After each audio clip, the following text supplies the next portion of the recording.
Hello and welcome to another Game Nexus arcade video. Today we're going to be taking another look at Dead or Alive++. Now this time I'm going to be taking a look at the tag match mode, if you will, quote unquote here. As unlike other Dead or Alive games, which actually had a true tag mode where like you can tag back and forth in and out during rounds, basically think of this like an elimination type thing, or a team mode if you will, where your first character keeps playing until they are defeated, and then your second character is then brought into the match. That's the only thing that really makes this tag. And as you've seen, just like my last arcade video of this game, I decided to do burst mode, which means there's no safe zone, it's all danger zone. And the way you do that is when you initially press start, hold punch, kick, and guard at the same time, and you will be entered into burst mode. And I've chosen Ayane here and Zack. But I will tell you right now, you won't see Zack until a couple of the later matches because, like a lot of fighting games, when you play a lot of these games, the earlier matches have the easier difficulty, and then later on it gets harder and you'll have to use multiple characters for your tag mode here. And as I'd mentioned in all my other videos, this is the only new stage in the level, which is Jan Lee's stage. And he is the only character who actually didn't receive a new theme. Or a remix theme, at least. Like Kasumi here, who has a bit of a remix-sounding theme. And I know as I play this game more and more, I notice each of the characters having some like subtle extra moves. Like some from Dead or Alive 2. And even Rido has a few new moves in this game, which I've used myself. He'll probably be shown in a future video. And I definitely love this version of Kasumi's theme. It's really cool sounding. And that's one thing to remember. If you ever get a gem in the original DOA game, you always have the ability to do the reversals, which are a lot less exact than later games, so you don't really have to worry about like what direction you're pressing.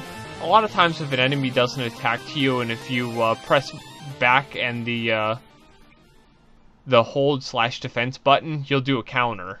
It won't be like as amazing as say Dead or Alive 2, which is like over the top and you end up slamming your enemy all over the place, but it's still a pretty cool reversal, which will get you out of trouble most of the time. And what you see, of course, Ryu here, and this is his Dead or Alive++ exclusive costume that doesn't appear in any other game. And that's the only thing I don't like about the tag mode. I guess it would be pretty cool playing with a friend, but the AI never selects anybody except for the same character. So if you're facing Ryu Hayabusa, you'll face two Ryu Hayabusas.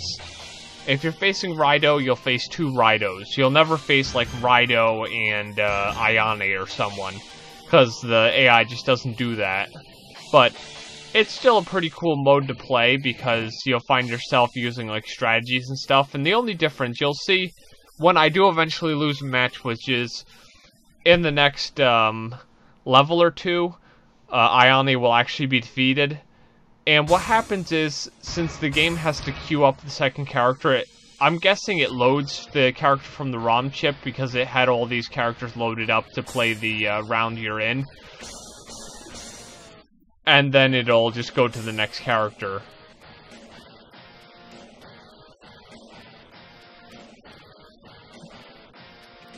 And I like that how it just like puts a big red X over the character. I guess they could have even done it at the point where the character would be grayed out instead of just putting the red X. It just, in my opinion, it looks kind of silly to have a red X.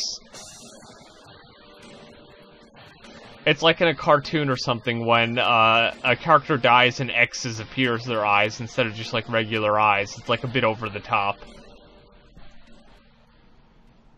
And that's one thing I always loved about the original DOA game. As opposed to a lot of games which either skipped it entirely or just had like very hard to understand speech, DOA often had like really good voice samples, even this early in the game. And for some reason, whenever I see Genfu in this outfit, I think of the character from Naruto, Hokage. Of course, I never actually really watched the show. I only watched Little Kuribo's Naruto the Abridged Comedy Spoof Show. And now you see that little load break here. But in Dead or Alive 3, somebody actually made Hokage from this costume, so that kind of makes me think of him whenever I see this. And of course, if I recall correctly, this outfit was exclusive to both the PAL version and this game, but it just wasn't in the Japanese or North American version for Genfu.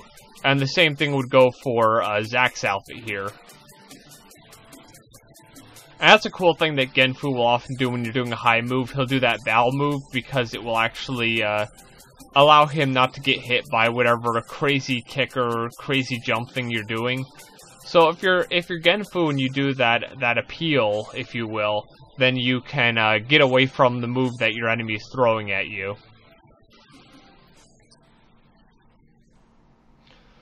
And that's the only thing I ever faulted in the original DOA game, is this before they figured that English speakers would want to see subtitles because they don't know what you're actually hearing in Japanese. Of course, after all these years of playing DOA, like, if I hear one of the more common phrases that, like, let's say Kasumi or somebody says, I'll remember that phrase. It won't be like a long stretch to remember something that somebody says all the time. Like, if you see Ein or somebody and he says Ixu, you know he means I'm coming, or here I come. Because he said that all the time in DOA 2.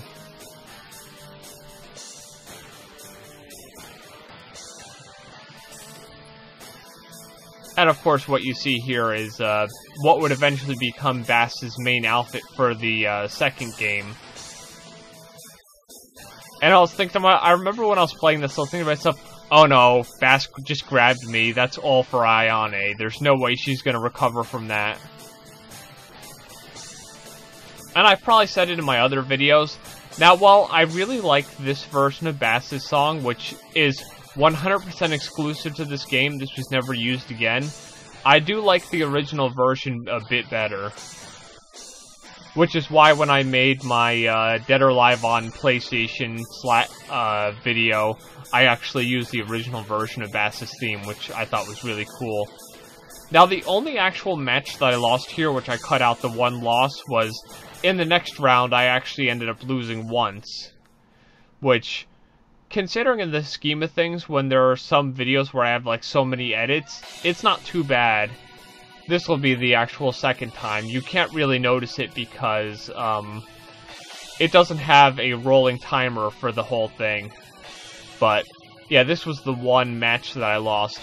And again, for Li Feng here, this is an outfit that is exclusive to this game and the PAL version of Dead or Alive for PlayStation. And what had actually happened when I lost this is she completely defeated Ayane, and then she just totally tore apart Zack. I didn't really have a chance for some reason. I just kind of just couldn't do it. But there are a lot of good times where I will get through arcade mode or tournament mode or whatever you want to call it in Dead or Alive and never even lose. And then, of course, here is the final match with Raido.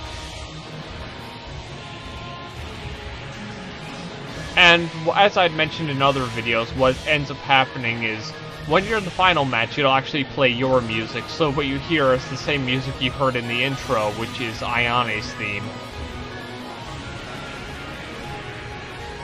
Which is kind of weird because if you actually go into the sound test, there is a theme for Raido, but it's just not used. And even in the test mode, there's no way to enable it, so it's just kind of weird, but... And unlike the tournament mode, you don't get those endings. It's not like whatever character ends up winning, you'll see their text-only ending. But of course, just like it was traditional in a lot of the Dead or Alive games, you see this here are some of your, like, cool moves thing, and I always thought this was really cool. I know I've mentioned this more than once in some of these Dead or Alive videos, but I just thought I'd throw that out again. It's just cool that it actually is motion data from you playing. And since Zack actually defeated Genfu there, and then Zack defeated Bass as well, or as some people call him Bass, but I've always called him Bass. But yeah, Dead or Alive Plus Plus, it goes without saying, this is an amazing game, and I recommend you either get an original arcade board like I have, or play it in MAME, or Zinc. This has been another Game Nexus Arcade video, and I will see you later. Bye.